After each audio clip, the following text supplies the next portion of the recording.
మిత్రులారా, సరిగ్గా 2 సంవత్సరాల క్రితం డిసెంబర్ మాసం 2023 నాడు మీ ఓటుని ఆయుధంగా మార్చి 10 సంవత్సరాలు తెలంగాణ ప్రజల్ని పట్టి పీడించి ఘడీల పాలనను రుచి చూపించిన విర్రవీగుతున్న నాయకులను మీ ఓటు అనే ఆయుధంతోని గడీలను కుప్పకూల్చి ప్రజా పాలనను ఇందిరమ్మ రాజ్యాన్ని తెచ్చుకొని మనం 2 సంవత్సరాలు పూర్తి చేసుకొని ఆ 2 సంవత్సరాల విజయోత్సవ సభను ఈనాడు దేవరకొండ శాసనసభ నియోజకవర్గంలో మనం ఏర్పాటు చేసుకున్నాం.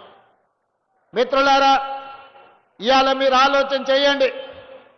ఈ నల్గొండ జిల్లాకు ఒక చైతన్యం ఉన్నది.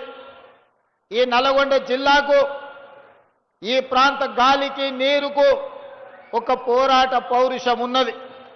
ఆనాడు నిజాం నవాబులు ఇక్కడి ప్రజల్ని పీడిస్తున్నప్పుడు, ఈ ప్రాంతం మీద ఆధిపత్యం చెలాయిస్తున్నప్పుడు, ఈ ప్రాంతంలో దోపిడీకి పాల్పడుతున్నప్పుడు, ఈ ప్రాంతానికి విముక్తి కలగాలి, భూమి కోసం, భుక్తి కోసం, విముక్తి కోసం సాయుధ రైతాంగ పోరాటాన్ని నిర్మించి ఆనాటి నిజాము ప్రభువులనే దిగంతాలకు తరిమి కొట్టిన ప్రాంతం ఈ నల్లగొండ ప్రాంతం. ఈ ప్రాంతం గురించి చర్చించాలి అంటే ఓ రావి నారాయణ రెడ్డిని, ఓ ఆరుట్ల కమలాదేవిని, ఓ మల్లు స్వరాజ్యంను, భీమిరెడ్డి నరసింహారెడ్డిని, ఒక ధర్మ భిక్షంను, ఒక దొడ్డి కొమరయ్యను తలుచుకోకుండా ఈ నల్లగొండ జిల్లా చరిత్ర అసంపూర్తిగానే ఉంటుంది అని మనం అనుకోవచ్చు. కొండా లక్ష్మణ్ బాపూజీ గారి త్యాగం వల్ల కొండా లక్ష్మణ్ బాపూజీ గారు నిలవ నీడనిస్తే పార్టీని పెట్టుకున్న వాళ్ళు వారు మరణించినప్పుడు కనీసం పరామర్శించడానికి కూడా ముందుకు రాలే. అదేవిధంగా ఈనాడు డాక్టర్ బాబాసాహెబ్ అంబేద్కర్ గారి వర్ధంతి, వారిచ్చిన రాజ్యాంగ స్ఫూర్తి, రాజ్యాంగం యొక్క హక్కు ఈనాడు తెలంగాణ రాష్ట్రం ఏర్పడడానికి పునాదులు వేసింది. శ్రీమతి సోనియా గాంధీ గారి త్యాగం, డాక్టర్ బాబాసాహెబ్ అంబేద్కర్ గారు ఇచ్చిన స్ఫూర్తి, ఆర్టికల్ 3 ప్రకారం ఈనాడు మనం తెలంగాణ రాష్ట్రాన్ని ఏర్పాటు చేసుకున్నాం. వాళ్ళందరి స్ఫూర్తితోనే, శ్రీమతి సోనియా గాంధీ గారి ఆశీర్వాదంతో, డాక్టర్ బాబాసాహెబ్ అంబేద్కర్ గారి స్ఫూర్తితో ఈనాడు ప్రజాపాలన ఇందిరమ్మ రాజ్యంలో మనం సంక్షేమము, అభివృద్ధిని 2 కళ్ళలాగా భావించి ఈనాడు ముందుకు వెళ్తున్నాం.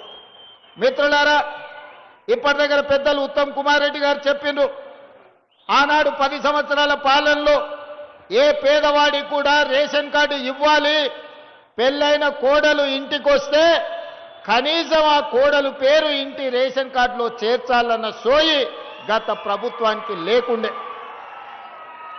తల్లిగారింటి నుంచి అత్తగారింటికి వచ్చినప్పుడు భూమి లేకపోయినా, ఇల్లు లేకపోయినా ఆ పేదవాళ్లకు, ముఖ్యంగా గిరిజన ఆడబిడ్డలకు రేషన్ కార్డులో పేరుంటే ఆ కుటుంబ సభ్యురాలు అయినట్టుగా గుర్తింపు ఉండేది. కానీ ఆనాటి ప్రభుత్వం 10 సంవత్సరాలు ప్రజలు చెప్పులు అరిగేలా తిరిగినా పేదలకు రేషన్ కార్డు ఇవ్వాలన్న ఆలోచన చేయలేదు. కానీ అదే మన ప్రభుత్వం వచ్చిన తర్వాత, ఉత్తమ్ కుమార్ రెడ్డి గారు మంత్రిగా బాధ్యతలు చేపట్టిన తర్వాత తెలంగాణ రాష్ట్రంలో నలుమూలల నుంచి, తండాలలో, గూడాలలో, మారుమూల పల్లెల్లో ఏ పేదవారు ముందుకు వచ్చినా ప్రతి వారికి రేషన్ కార్డు ఇవ్వడమే కాకుండా ఉన్న రేషన్ కార్డులో కూడా కొత్త పేర్లను నమోదు చేసి ఈనాడు వాళ్ళ ఆత్మ గౌరవాన్ని నిలబెట్టడం జరిగింది.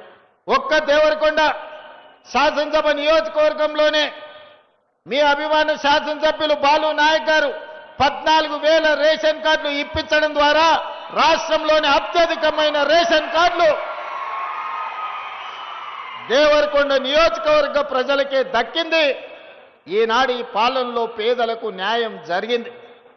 అదే కాదు, ఇవాళ మీరు ఆలోచన చేయండి, రాష్ట్ర ప్రభుత్వం ప్రవేశపెట్టిన ప్రతి పేదవాడి ఇంటికి 200 యూనిట్లు ఉచిత కరెంట్ ఇస్తే 50 లక్షల కుటుంబాలు ఇవాళ తెలంగాణ రాష్ట్రంలో ప్రతి వాడి ఇంట్లో ఇవాళ విద్యుత్తు వెలుగులు ఉన్నాయి అనంటే 200 యూనిట్లు ఉచిత కరెంటు పేదవాళ్లకు అందించడం వల్ల ఈరోజు గుండెల నిండా నిద్ర పోగలుగుతున్నారు పేదవాళ్ళన్న సంగతి ఈరోజు మనం గుర్తు చేసుకోవాలి.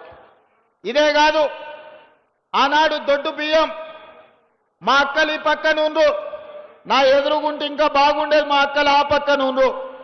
ఇవాళ మా అక్కల్ని మా చెల్లెళ్ళని నీడికి వచ్చిన వాళ్ళని మా పెద్దమ్మల్ని నేను అడుగుతున్నా, ఆ ఎల్ల దొడ్డు బియ్యం ఇస్తే బర్లకు దాననన్న పెట్టేది, లేకపోతే రేషన్ కార్డు రేషన్ షాపోడికే 11 రూపాయలకు తెగనమ్ముకునేది. కానీ ఇవాళ ఉత్తమ్ కుమార్ రెడ్డి గారు మంత్రిగా అయిన తర్వాత తుంగతుర్తి శాసనసభ నియోజకవర్గంలో రేషన్ కార్డుల పంపిణీ కార్యక్రమాన్ని ప్రారంభించడం, హుజూర్ నగర్ శాసనసభ నియోజకవర్గంలో సన్న బియ్యం పంపకాలు మొదలుపెట్టినాం. ఇవాళ 3,10,00,000 మంది తెలంగాణ బిడ్డలు సన్న బియ్యం తింటున్నారు. ఆ సన్న బియ్యంతోనే సంటి పిల్లలకు బుక్కెడు బువ్వ ఈరోజు కన్న పిల్లలకు తినిపిస్తున్నారు మా అక్కలు మా చెల్లెళ్ళు. అంటే ఈరోజు ఈ ప్రభుత్వంలో ఇందిరమ్మ రాజ్యంలో పేదవాడి కడుపు నింపాలి, పేదలకు న్యాయం జరగాలి, పేదల ఆకలి తీర్చినప్పుడే నిజమైన ఇందిరమ్మ రాజ్యమని ఈనాడు మన ప్రభుత్వం సంపూర్ణంగా విశ్వసిస్తుంది. కాబట్టి ఆ శాఖకు సంబంధించిన మంత్రివర్యులు ఉత్తమ్ కుమార్ రెడ్డి గారు ప్రతి పేదవాడికి ఇవాళ రాష్ట్రం మొత్తం మీద సన్న బియ్యం అందిస్తారు. ఇవాళ కొంతమంది మాట్లాడుతున్నారు ఇతర రాష్ట్రాలలో లేవాని. నేను సూటిగా సవాలు విసురుతున్న మాట్లాడే వాళ్లకు, భారతదేశంలో గుజరాత్ కావచ్చు, ఉత్తరప్రదేశ్ కావచ్చు, మధ్యప్రదేశ్ కావచ్చు, రాజస్థాన్ కావచ్చు, నరేంద్ర మోడీ గారి పరిపాలన ఉన్న ఏ రాష్ట్రంలో అయినా నేను సవాలు విసురుతున్నా, మా తెలంగాణ రాష్ట్రంలో మేమే సన్న బియ్యం ఇస్తున్నాం తప్ప నరేంద్ర మోడీ పరిపాలించే గుజరాత్లో కూడా పేదలకు సన్న బియ్యం రావడం లేదు. మేం ధైర్యంగా సవాలు విసిరి దేవరకొండ గడ్డ మీద నుంచి మాట్లాడుతున్నాం. ఇవాళ పేదల్ని మా కుటుంబ సభ్యులుగా భావించి మా కుటుంబాలలో తింటున్న సన్న బియ్యమే ఈ వేదిక మీద ఉన్న పెద్దలు ఏ సన్న బియ్యం తింటుండ్రో 4 కోట్ల తెలంగాణ ప్రజలకి ఈనాడు సన్న బియ్యం ఇవ్వడం ద్వారా వాళ్ళ ఆత్మ గౌరవాన్ని నిలబెట్టి దేశానికే మనం ఇవాళ ఆదర్శంగా నిలబడ్డమన్న సంగతి నేను ఈరోజు తెలియజేయదలుచుకున్నా. ఇదే కాదు మిత్రులారా, ఆనాడు ఇందిరమ్మ రాజ్యంలో డాక్టర్ వైఎస్ రాజశేఖర రెడ్డి గారు ముఖ్యమంత్రిగా ఉన్నప్పుడు 2004 నుంచి 2014 వరకు 10 సంవత్సరాలలో తెలంగాణ రాష్ట్రంలో మారుమూల ప్రాంతాలలో, లంబాడి తాండాలలో, ఆదివాసి గూడాలలో పేదవాళ్లకు 25 లక్షల ఇందిరమ్మ ఇండ్లు ఇచ్చి నిలవ నీడలేని పేదవాడికి ఆత్మ గౌరవం పెంచడానికి ఆనాడు 25 లక్షల ఇందిరమ్మ ఇండ్లు ఇచ్చిండ్రు. మరి తెలంగాణ రాష్ట్రం వస్తే డబుల్ బెడ్రూమ్ ఇండ్లు ఇస్తా అని ఆనాడు నమ్మబలికిండు ఒక ఆయన. ఇవాళ నేను అడుగుతున్నా, దేవరకొండ నలుమూలల నుంచి 40-50 వేల మంది ఉన్నారు. ఈడున్న వాళ్ళకి ఎవరికైనా డబుల్ బెడ్రూమ్ ఇండ్లు వచ్చినాయా? ఎవరికైనా డబుల్ బెడ్రూమ్ ఇండ్లు వచ్చినాయా? అందుకే ఎన్నికల సందర్భంగా నేను సవాల్ విసిరిన, చంద్రశేఖర్ రావు గారు నువ్వు ఏ ఊర్లో డబుల్ బెడ్రూమ్ ఇండ్లు ఇచ్చినావో గా ఊర్లో నువ్వు ఓట్లాడుకో. ఏ ఊర్లో అయితే 2004 నుంచి 14 వరకు మేము ఇందిరమ్మ ఇండ్లు ఇచ్చినామో మేము ఆ ఊర్లో ఓట్లు అడుగుతాం. నీకు డిపాజిట్ వస్తే నువ్వు విధించిన శిక్షకు మేము సిద్ధమవుతామని ఉలకలే పలకలే. కానీ దేవరకొండ ప్రజలు నిజాన్ని గుర్తించిండ్రు. బాలు నాయకును 45,000 ఓట్ల మెజార్టీతోని ఇవాళ గెలిపించారు. వాస్తవంగా ధనిక రాష్ట్రమైన తెలంగాణ ఆనాడు ప్రభుత్వంలో ఒకవేళ ఇందిరమ్మ ఇండ్లే ఇచ్చుంటే 10 ఏళ్లలో 20 లక్షల ఇండ్లు కట్టడానికి అవకాశం ఉండే. కానీ పేదవాళ్ల పట్ల ఆయనకి ఏమాత్రం ప్రేమ లేదు, పేదవాళ్ల పట్ల ఏమాత్రం అభిమానం లేదు. పేదవాడికి ఇందిరమ్మ ఇల్లు ఇయ్యలే, డబుల్ బెడ్రూమ్ ఇల్లు ఇయ్యలే. ఆయన మాత్రం 10 ఎకరాలలో 150 గదుల గడిని నిర్మించుకున్నాడు. 2,000 కోట్ల రూపాయలు ఖర్చు పెట్టుకున్నాడు ఆయన ఉండడానికి తప్ప పేదవాడికి 2 లక్షల రూపాయలు కూడా ఇందిరమ్మ ఇండ్లకి ఇయ్యలే. అందుకే మన ప్రభుత్వం వచ్చినంబడే పేదవాళ్ళ ఆత్మగౌరవం నిలబెట్టాలి అని అంటే ఇందిరమ్మ ఇల్లు ఇవ్వాలి, పేదలకు ఈరోజు న్యాయం జరగాలి అని వచ్చినంబడే మొదటి సంవత్సరంలోనే ప్రతి శాసనసభ నియోజకవర్గానికి 3,500 ఇందిరమ్మ ఇండ్లు, రాష్ట్రం మొత్తం 4,50,000 ఇందిరమ్మ ఇండ్లు, 22,500 కోట్ల రూపాయలతోనే ఇవాళ పనులు ప్రారంభించుకున్నాం. ప్రతి గ్రామాలలో, దేవరకొండ లంబాడి తండాలలో ఈనాడు ఇందిరమ్మ ఇండ్లు కట్టుకుంటురా లేదా మా చదువుకున్న యువకుల్ని ఒక్కసారి ఆలోచన చేయమని నేను అడుగుతున్నా. నిజంగానే ఆ 10 ఏళ్ళు కాంగ్రెస్ అధికారంలో ఉండుంటే 20 లక్షల ఇందిరమ్మ ఇండ్లు కట్టేటోళ్ళం, 20 లక్షల పేదలు సొంత ఇంటి యజమానులు అయ్యేటోళ్ళు. 10 ఏళ్లలో జరిగిన తప్పును సరిదిద్ది మొన్నటికి మొన్న 2 ఏళ్ల కింద మన ప్రభుత్వం వచ్చింది కాబట్టే 4.5 లక్షల ఇండ్లు ఇవాళ పేదలకు ఇచ్చినాం. ఇదే కాదు, చెంచులున్న ప్రాంతంలో, ఐటీడీఏ ప్రాంతంలో ఎక్కువ పేదవాళ్ళు ఉంటారు, గిరిజనులు ఉంటారని అదనంగా ఇంకొక 25,000 ఇండ్లు ఆ పేదలకు అదనంగా ఇవ్వడానికి ప్రత్యేకంగా జీవో ఇచ్చి గిరిజనులకు, ఆదివాసీలకు, చెంచులకు ఈనాడు ప్రత్యేకమైన ఇండ్లు ఇవ్వడం జరిగింది.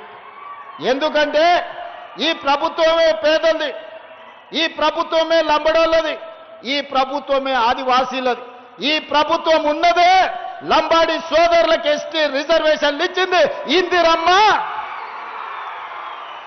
మీ ఊర్లో చదువుకున్న జైపాల్ రెడ్డి ఆనాడు కష్టపడి దేవరకొండ బడిలో చదువుకున్న జైపాల్ రెడ్డి లంబడోళ్లను ఎస్టీలో ఇవాళ చేర్పించిండు. ఆడ ఈడ కొంతమంది కుట్రలు చేస్తారు. ఎవరెన్ని కుట్రలు చేసినా గిరిజనుల మధ్యలో పంచాయతీ తెంచి అందరు కలిసి ఉండేటట్టుగా ఈ ప్రభుత్వం ముందుకు తీసుకెళ్తే తప్ప ఒకరికి అన్యాయం చేసి ఇంకొకరిని ఏదో చెయ్యాలన్న ఆలోచన ఈరోజు మన ప్రభుత్వానికి లేదు. అదేవిధంగా రైతు రుణమాఫీ కావచ్చు, 1,00,000 రూపాయలు అన్నాడు, 4 విడతలు అన్నాడు, మిత్తి కడతాను అన్నాడు. శివరాఖరికి రైతుల నెత్తి మీద అప్పు పెట్టిండు, చేతిలో సిప్ప పెట్టిండు, ఆయన పోయి ఫామ్ హౌజ్లో వండుకుండు. కానీ రుణమాఫీ జరగలే. ఆయన ఇచ్చింది మిత్తికే సరిపోయింది, అసలు అట్లే మిగిలిపోయింది. అందుకే మన ప్రభుత్వం అధికారంలోకి రాగానే 2 లక్షల రూపాయల రైతు రుణమాఫీ చేస్తామని చెప్పి అధికారంలోకి వచ్చిన మరుక్షణం 25,35,000 రైతు కుటుంబాలకు 20,614 కోట్ల రూపాయలు రైతు రుణమాఫీ చేసి రుణ విముక్తులను చేసి రైతు అంటే రాజు, వ్యవసాయం దండుగ కాదు, వ్యవసాయాన్ని పండుగ చేస్తామని మన ప్రభుత్వం నిరూపించింది. అదే కాకుండా ఆనాడు చెప్పిండు కాంగ్రెస్ వస్తే కరెంటు ఉండదని, కాంగ్రెస్ వస్తే రైతు బంధు బంద్ అవుతుందని. నేను ఇవాళ మా యువకులను అడుగుతున్న, ఎక్కడైనా కరెంటు బంద్ అయిందా? సోదరులారు ఎప్పుడైనా బంద్ అయిందా? రైతులకు ఉచిత కరెంట్ ఎవరు ఇచ్చింది? మొట్టమొదటి సంతకం పెట్టింది ఎవరు? ఆనాడు 2004 డాక్టర్ వైఎస్ రాజశేఖర రెడ్డి, కోమటిరెడ్డి గారు, అదేవిధంగా ఉత్తమ్ కుమార్ రెడ్డి గారు ఎమ్మెల్యేలుగా ఉన్నప్పుడు ఎల్పీ స్టేడియంలో మొట్టమొదటి సంతకం డాక్టర్ వైఎస్ రాజశేఖర రెడ్డి ఉచిత కరెంటు మీద సంతకం పెట్టి 1,200 కోట్ల రూపాయలు రైతుల కరెంటు బిల్లులు మాఫీ చేసి వేలాది క్రిమినల్ కేసులు రైతుల మీద ఉంటే రద్దు చేసింది కాంగ్రెస్ పార్టీ. ఇవాళ ఉచిత కరెంటు పేటెంట్ రైటు కాంగ్రెస్ పార్టీది. కరెంటు ఉండదన్నాడు కదా, అవును నిజమే. ఎవరింట్లో లేదు కరెంటు, కేసీఆర్ ఇంట్లో లేదు. ఫీజులు స్టార్టర్ అన్నీ ఊడబెరికిను తెలంగాణ ప్రజలు. కేసీఆర్ ఇంట్లో మాత్రమే కరెంటు లేదు. రైతుల ఇళ్లల్లో 24 గంటల కరెంటు, ఇండ్లకే కాదు వ్యవసాయానికి ఈ 2 ఏళ్లల్లో 24 గంటల కరెంటు ఇచ్చిన చరిత్ర కాంగ్రెస్ పార్టీది. ఆయన ఇంట్లో కరెంటు పోతే వెనకటికి ఎవడో అన్నాడంట, నేను లేస్తేనే ఊరికి తెల్లారినట్టని. అయ్యా నువ్వు వండుకోలే ఉండు, ఊరికి తెల్లారాల్సిన పని లేదు. ఊరు ఎట్లా తెల్లారాలనో, ఊర్లను ఎట్లా అభివృద్ధి చేయాలనో మాకు తెలుసు. నిన్న సర్పంచులతో కూర్చున్నాడు, మనకు మంచి రోజులు వస్తాయని. 2 సర్పంచులను పిలుచుకున్నాడు, 4 వార్డు మెంబర్లను పిలుచుకున్నాడు. నిజంగానే ఆయన పరిస్థితి చూస్తే దీనావస్థ.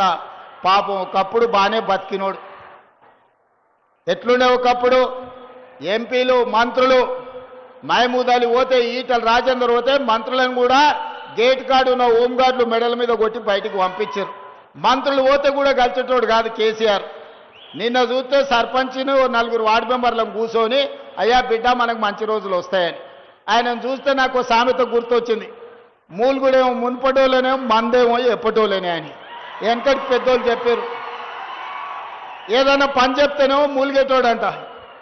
మందు ఉన్నది రా దావత్ అంటే నాకు కావాల్సిందే, నాకు ఆపు కావాలి ఫుల్ కావాలని మూడుగుడేమో మున్పటోళ్ళనేమో మందేమో ఎప్పటోళ్ళనే అని నిన్న ఆయన మంచి రోజులు వస్తాయంటున్నాడు. మంచి రోజులు నగదు నాయన, నీకు అవకాశం వస్తే ముంచే రోజులు వస్తాయి. నువ్వు నీ కొడుకు నీ అల్లుడు నీ బిడ్డ కలిసి 4 దిక్కుల తెలంగాణ రాష్ట్రాన్ని పీక్క తిన్నారు, దోసుక తిన్నారు. ఇంకా కూడా మీ ఆకలి తీరలేదా? 4 కోట్ల తెలంగాణ ప్రజల్ని మీరు నలుగురు కలిసి పీక్క తిని ఈరోజు తెలంగాణను అప్పుల పాలు చేసి 8 లక్షల కోట్ల రూపాయల అప్పుల పాలు చేసినా ఇంకా మీ ఆశ సావలేదు, మీ ఆకలి తీరలేదంటే ఇక దేవుడు ఒక్కడే మీ శిక్షించేటోడు. ప్రజలు శిక్షించారు. ఆలోచన చేయండి. చంద్రశేఖరరావు గారు అసెంబ్లీ ఎన్నికలప్పుడు నీ అధికారం పోగొట్టారు. పార్లమెంటు ఎన్నికలప్పుడు నీకు గుండు సున్నా ఇచ్చారు. ఎమ్మెల్సీ ఎన్నికలప్పుడు నీకు నిలబడడానికి అభ్యర్థి దొరకలే. మొన్న జూబ్లీహిల్స్ లో రెఫరెండం అంటే బోడబండ కాడ బండకేసి బాది బొందబెట్టారు. మాకెవ్వడక్కర్లేదు. మా కాంగ్రెస్ పార్టీ కార్యకర్తలు మా దిక్కుంటే నీ పక్కనే నీ కొడుకుంటే చాలు నీ పార్టీని బొందబెట్టనికే. నీకెవ్వడక్కర్లేదు. నీ కొడుకే గుదిబండ, ఆ బండ ఉన్నంతసేపు నీ పార్టీని బొందబెడతారు. ఇక మంచి రోజులు ఎట్టికల్లో వస్తాయి కేసీఆర్. తెలంగాణ ప్రజలకు మంచి రోజులు వచ్చినాయి. తెలంగాణ ప్రజలకు 24 గంటలు